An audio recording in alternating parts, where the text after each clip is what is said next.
Hello, everybody, and welcome to yet another edition of the Middle Georgia Spotlight. I'm your host, Jack Ellis. We'd like to thank our sponsors, Caduceus Medicine, J. Franklin Automotives, and the good people here at Mercer University, WMUB. In the spotlight this week is Professor, he's a professor and a Dr. John Senyonyi, who is, I've been practicing that name, but he's from Uganda, and he's the Vice Chancellor of Uganda Christian University. We say Vice Chancellor, but he's the same as the President of the university, in charge of the day-to-day operation of Uganda Christian University there in Mukono, the city of Mukono, and Uganda. So in the spotlight this week is Dr. John, and your last name? Senyonyi. Senyonyi. Yes. Okay. And so I'll get it right sooner or later. But anyway, thank you so much for being with us, and welcome to our program. Oh, thank you very much. It's such a joy to be here. And greetings to everyone, Mercer University and the entire Mekong community. It's a joy for us to be here for the very first time. Yeah, this is your first time in Macon, and you're definitely welcome. But let's let the people know why you're here. You recently started a medical school. This is your first year. Yes, we started a medical school, and we have our first intake, which was in September last year. And we really are very needy. We admitted 60 students. There is a great need in the country for medical doctors and for dentists. Medical doctors stand at one medical doctor to 25,000 people, and the dentists are about 500 in the whole country of 38 million people. So the need is great. Now, we started this medical school as a private university, and our desire is to find collaborations, any relationships at all that have been that we can use to build that medical school and have an impact in the country. I was invited by President Underwood, which is a very, very kind invitation to come and visit Mercer University.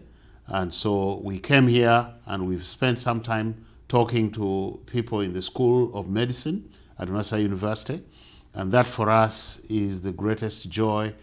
We've had a wonderful time, wonderful reception, and the promise of support as we work to build a medical school of a high standard in Uganda.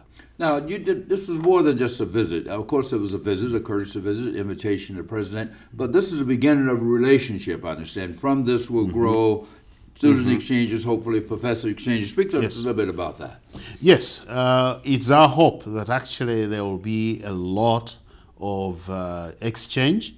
I mean, it should not be one way, because actually Mercer University students or even professors can find a home at Uganda Christian University to come and teach there, or even to teach online. Right now it's medical school, but there are a number of other programs. But at the same time, from Uganda Christian University perspective as a private university in a developing country, we have great need of teaching faculty. We have great need of equipment. We have great need of collaboration, especially in the area of research. I do realize that a lot of the equipment in the universities here are rotated out even when they're still usable. Now, if they are still usable, for us we say, well, why do you have to throw them away, to dump them?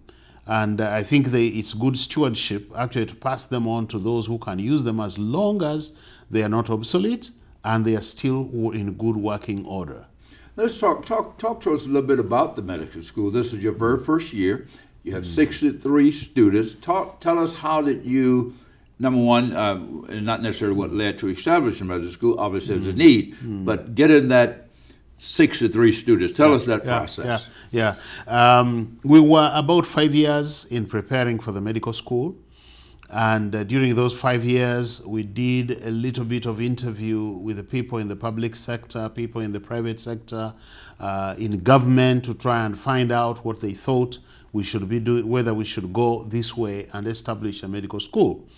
What was interesting is that we never came across a single person who said that we shouldn't, in spite of the fact that there are other medical schools, particularly with the public universities, everyone felt that Uganda Christian University, with the standing that we have in the country, in the region, and indeed even in Africa, is a university that should be able to produce medical doctors. So after 5 years, we then, and we had written the curriculum, we sent it in for accreditation.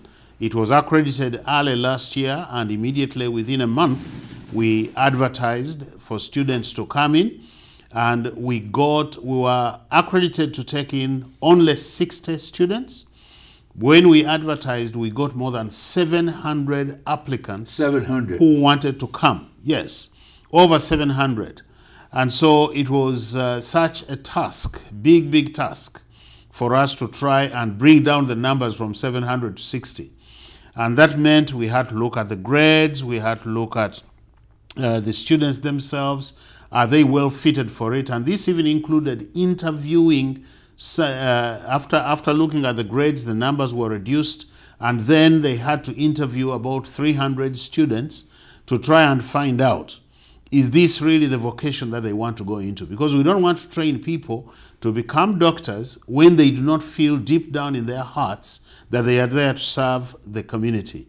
And so we brought it down after the interviews, after everything was done, to only 63 students that were admitted. And we admitted 63 knowing that there would be some kind of attrition. But actually, after one semester is over, there has been no attrition whatsoever. We still have our 63 students. And now we are looking, in fact, to September, when we should be admitting our second cohort of medical students.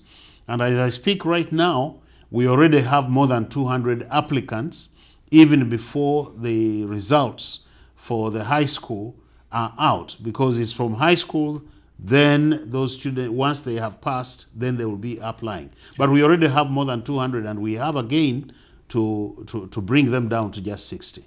For the benefit of people here in the Middle Georgia area, of course, those who are watching internationally on YouTube and Uganda would know this, but you say coming from high school, your high school is much more advanced than our high school. It's like coming from college, really. It's like coming from a 2-year college. That's right. That's entering, that I want to make sure that's clear. People don't think you're going straight from what we would call here secondary school into medical school. Because we have more years, and actually high school, which is the last 2 years, is more advanced than high school here in the United States.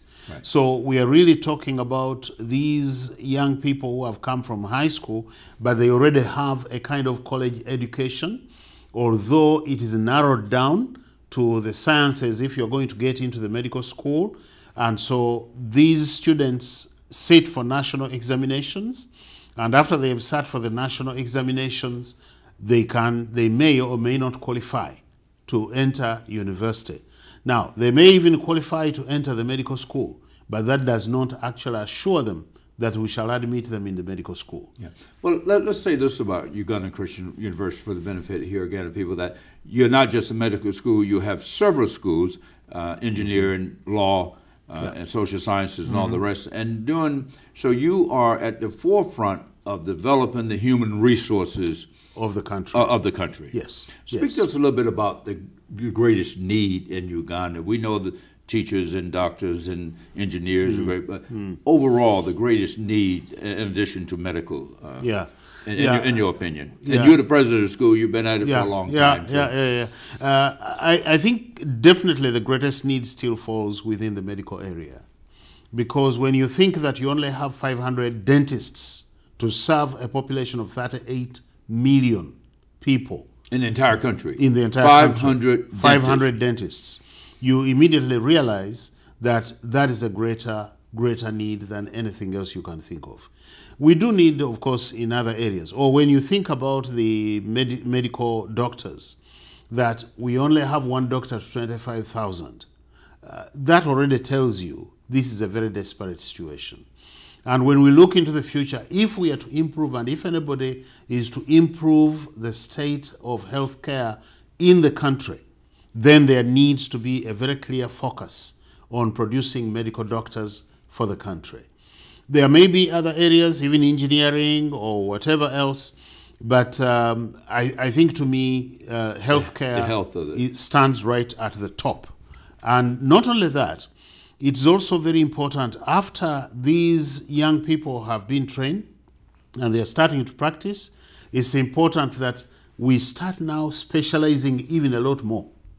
And therefore, there is a great need even for research in the country to be able to specialize and look at those areas that are relevant for the country to ensure that we are serving the community in the area where there is the greatest need.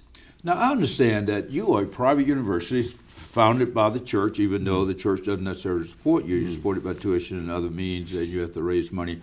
But I understand that the country of Uganda, even though you're a private university, a church-based, hence the name, Uganda Christian University, but you have to pay to Caesar, if you will, the government. Yes. That you have to pay taxes on your property and everything else. Yes. It's one of the most disturbing things because I do know that in many countries there is some tax break. This one especially. That is given, exactly. That is given to private institutions, particularly those which are not-for-profit. And we are a not-for-profit higher education institution. But as a matter of fact, in spite of all that, we are liable to income tax. We are liable, if we are putting up infrastructure, we are liable to value-added tax, VAT, at 18%. Wow. If I may just give an example, some years ago, we were constructing our main library. And we spent more than $2 million on it. And we ended up paying over $600,000 in taxes alone. That had nothing to do with any concrete, any brick being put down on the ground. It is simply taxation. And so we have to pay the income tax, we have to pay the value-added tax, and a lot of the things. On the books, it says that actually education is tax exempt, but you can never access the tax exemption. When you are a private institution, you are presumed to be a for-profit institution. And so in many ways, we work at a great disadvantage. I know there are many benefits that universities here in the United States actually enjoy, but I can talk, for example, about support even for research. We don't have any support for research. We've got to try and scrape for financing, for revenue, just to do research. So the private university, as Uganda Christian University is pretty much on its own to try and make sure that these things are available, the staff are paid, the students get the services, and so forth. What is interesting, and anybody can Google this and really find out, is that in spite of all that, Uganda Christian University stands tall in the country and in the whole region. And we are admitting, we get students actually who are coming from all over the continent of Africa. And more recently, we have even got students who have come from as far as Australia and Germany and China and so forth. Now, you've been at the helm of this university how long? For 10 years, no, 8 years. 8 years now. Yeah, but next year it will be 10. So that speaks to the testament of your leadership, as you said, in spite of all of these difficulties, that you're still running a high level institution of higher learning. What will it take to change that? Legislatively, or is that an executive decision by the president, or is this a legislative decision, or all of a combination thereof? My preference would be, yes, it could be a combination of all, but my preference and priority is legislative. The parliament can change that. If the parliament can help, but nobody is listening. But legislative, the reason I say legislative is because what is in the law is more difficult to change.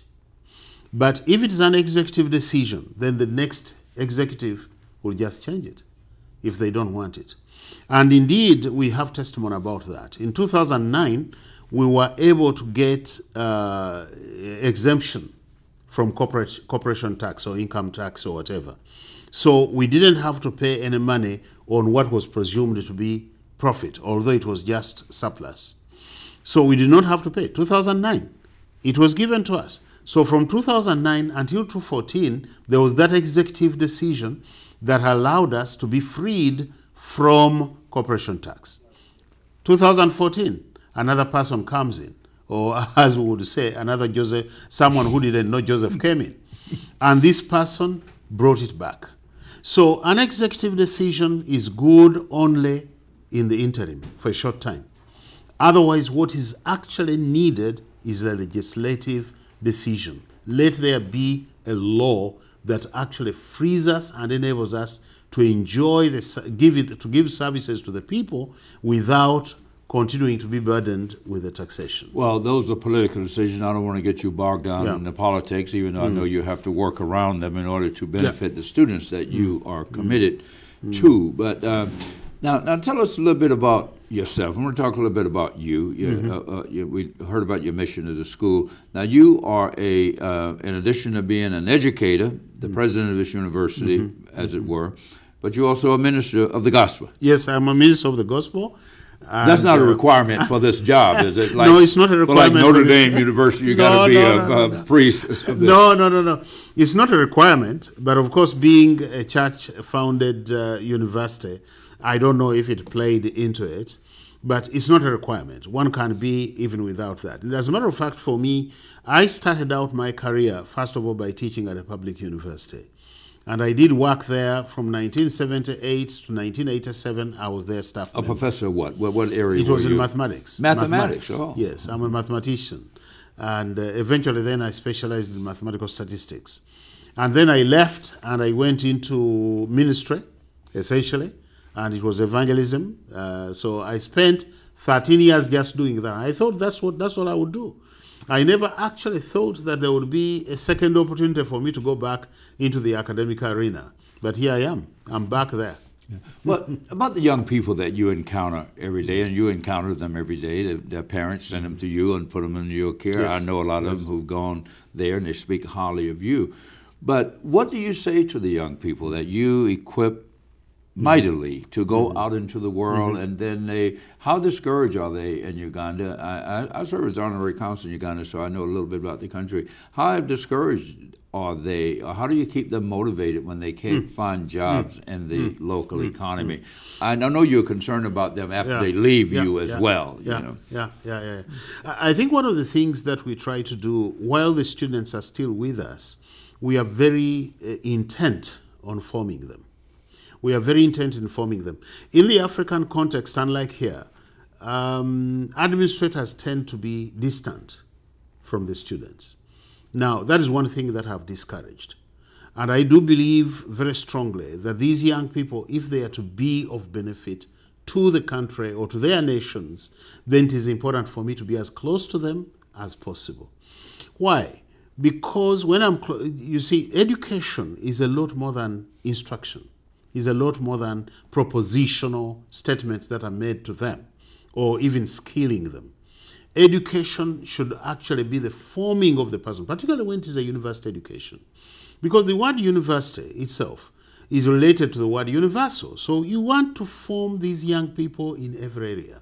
And one of the things, for example, that I do, and now I have encouraged the rest of my colleagues in the university to do likewise, is to have some students that you mentor, each and every one of you.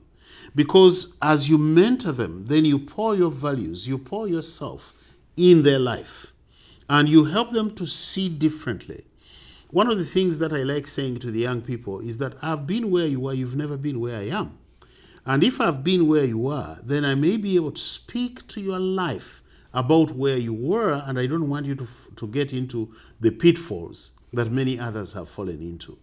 So we are very intent in forming these young people. But also, after they have graduated from the university, we are a reasonably young university compared to many, because we are just 21 years old as a university. And we are very interested in knowing, where are they? What are they doing? How are they going on? So we are...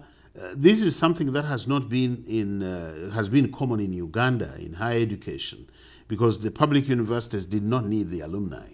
But for us, we need the alumni. So we try to bring these alumni back so that they can understand that becoming a part of what is happening in the university is very important. So that relationship, I think, to me, is very critical in the way that we form these young people.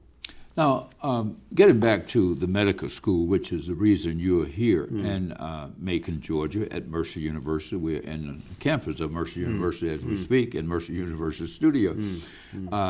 you hope to forge this relationship, obviously for the benefit of your university, which ultimately benefits the students, which ultimately benefits the country. Yes. And so forth. So do you see students coming here, students exchange programs? Do you see that down the road, both professors as well as students? Maybe I asked that question before, I don't remember. Oh, certainly. We did say something about the professors. Definitely one of the things that's very important for the professors is for them to know that Uganda Christian University is a recipient to Fulbright scholars.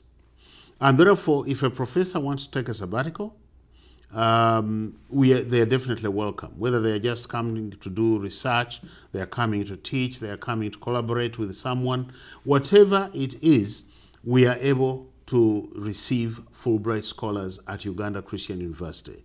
And the embassy is always working with us, and they are always sending out requests. Are there any people who want to come to Uganda Christian University? And so that's one possibility. Now, when it comes to the students, Uganda Christian University is also a member of an association of universities here and colleges. It's called the CCCU, Council for Christian Colleges and Universities. And through that association, it is possible for students here to spend a semester abroad at Uganda Christian University. And we receive these students at least twice a year. We receive them during what we call the Advent semester, September to December, and also during the Easter semester, January to April. And a student can come to any of those semesters, spend the time there, gain merit out of it, and want to look into that kind of possibility with Masai University to see how those students can be helped. We do have a fully fledged office that actually takes care of the American concerns right there at the university. And so even the parent will be rested knowing that their child is actually coming to Uganda Christian University, and communication can continue without causing anxiety to the parents. So it's possible for young people. But it is also possible, and in the past we've had some cases, where an American student has just decided, I want to go to Uganda Christian University to study. For the entire period of the degree, I just want to study there. That is also possible. And someone can apply and say, I want to spend my time there. And it's a very enriching experience because it's culturally different, but it will make the person a lot richer. And that degree is equivalent to any degree because you're part of this Ugandan Christian it's coalition. It's actually that degree is as good as any other. It's recognized, and it's fully accredited, both within the country and recognized. Yes, internationally it is recognized. So there's no. I can say, for example, some of our degrees have been, in particular, law. We already have a relationship with Oxford University in the UK. And so our students are recognized. So really you can get a degree at Uganda Christian University and you will still be accepted elsewhere. Now what about young people from Uganda? When I was there, I've had an opportunity to visit your beautiful campus, both in Makano as well as the new medical school. And some students ask about the possibility, what about them coming here, not just students going there. And I went to the embassy and I spoke to the ambassador and the council and the consul general there about the restrictions on visas, that if we're working with Uganda Christian University, if a student comes, we're working with Mercer.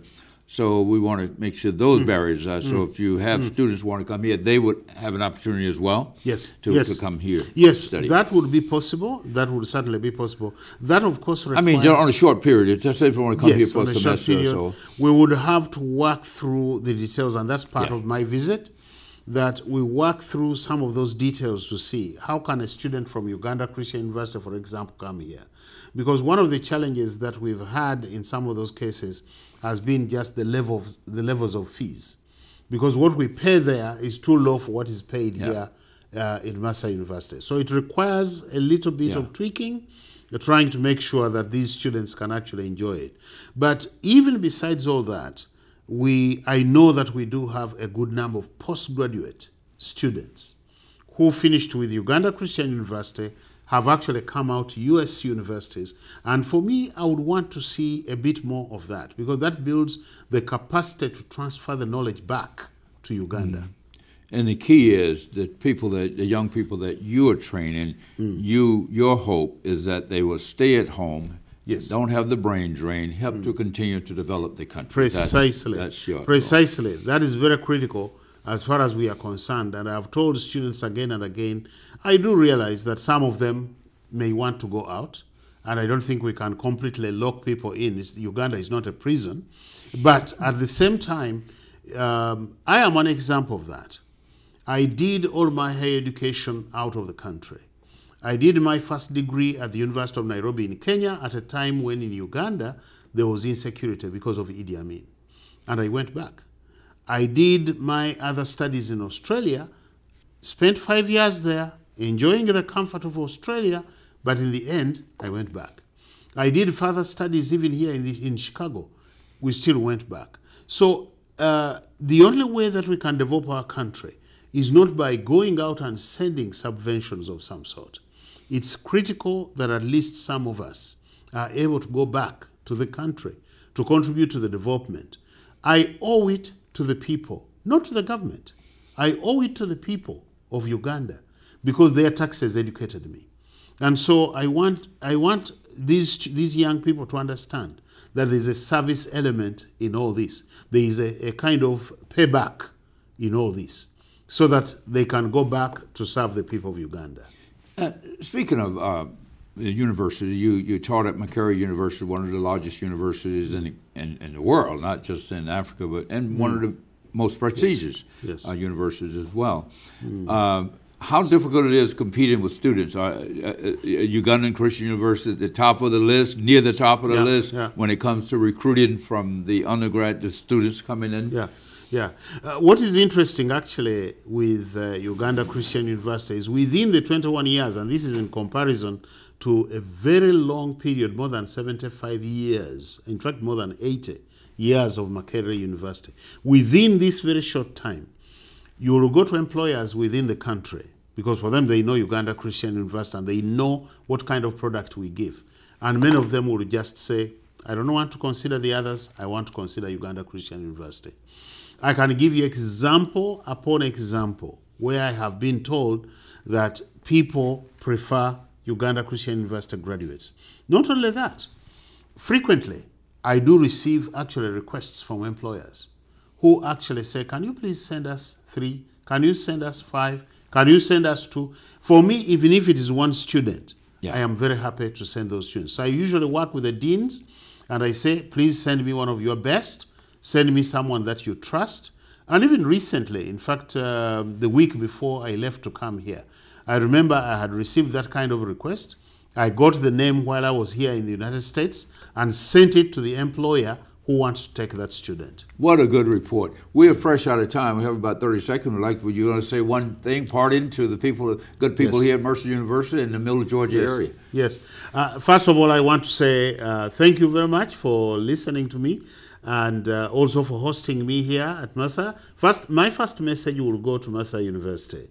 And I will just say, please open your minds, open your hearts. The president has already said he's encouraging the staff here at Mercer University to work with us. And I want to encourage you to come. At whatever level, I've talked about different opportunities and more opportunities can be there. But also for the people in this whole area, remember that education is now a lot more global than just where we live. Yes. And it is important for you to look at where else can I go to be of great benefit to my nation, to the world, as well as to myself. Well said. Thank you very much. Dr. Dr. Senyonyi, the Vice Chancellor, President of Ugandan Christian University, has been in the spotlight with us this week here on the Middle Georgia Spotlight. Thank you very much. Thank you all for joining us. Until next week, I'm your host, Jack Ellis. Goodbye, everybody.